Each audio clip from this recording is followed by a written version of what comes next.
Let me see.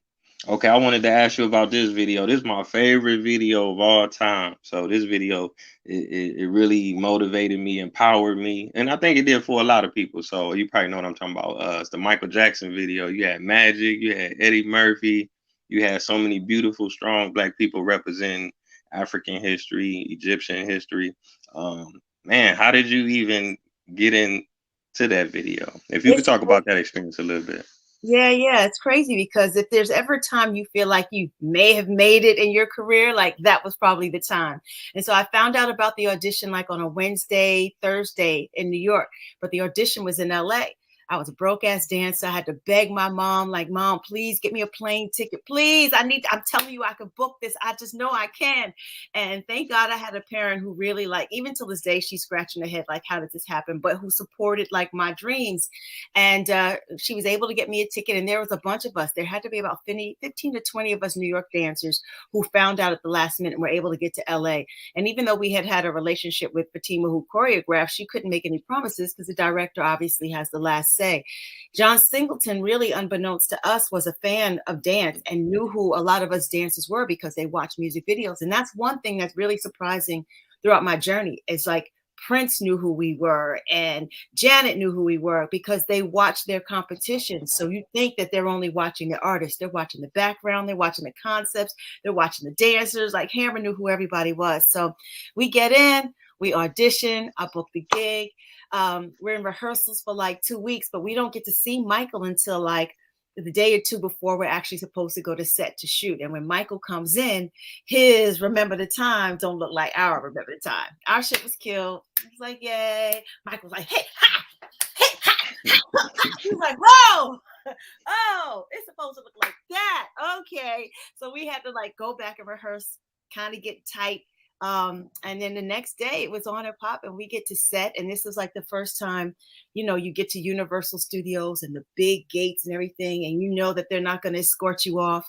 Like your name is actually on the dressing room door and you have clothes with your name on it. And you're not there for like a tour around the lot.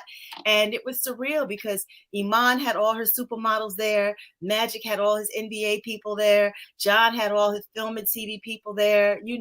Janet came by and other musical artists. So it was like a who's. And I swear, even if we had had a camera then, and we had the little disposable ones, but if we'd had like social media and stuff, then it would have been like a who's who of who.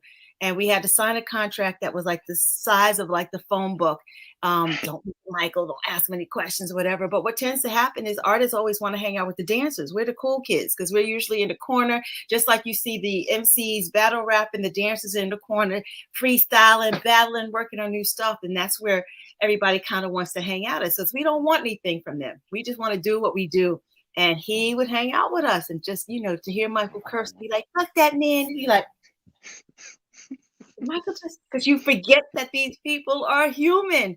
And I think it's like it kind of wears off after the first 30 minutes. And then you're like, all right, this person's human, whatever. And you just kind of become, friends.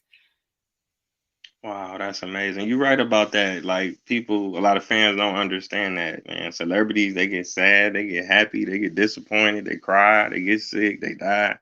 They humans too. It's But true. The only wow. thing that Mhm. separates us from them is the size of their paycheck and their actual occupation and the platform of people who adore them. Other than that, we both get sick the same way. We pee the same way. You got chores to do around the house, laundry, whatever it is. Shit's the same. People are the same. Yeah, most definitely.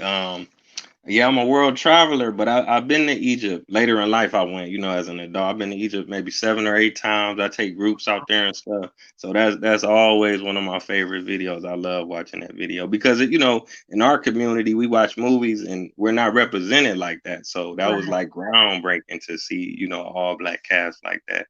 And then you got to dance with the King of Pop for sure. It was magical. That's what little girl dance dreams were made of. And you're just like, it's just, Mhm. I'm still to this day, I pinch myself that, it's that it happened and that it's like still around and still one of the most revered things. And, it's a blessing. Yeah, definitely blessed. But you earned it though with the hard work.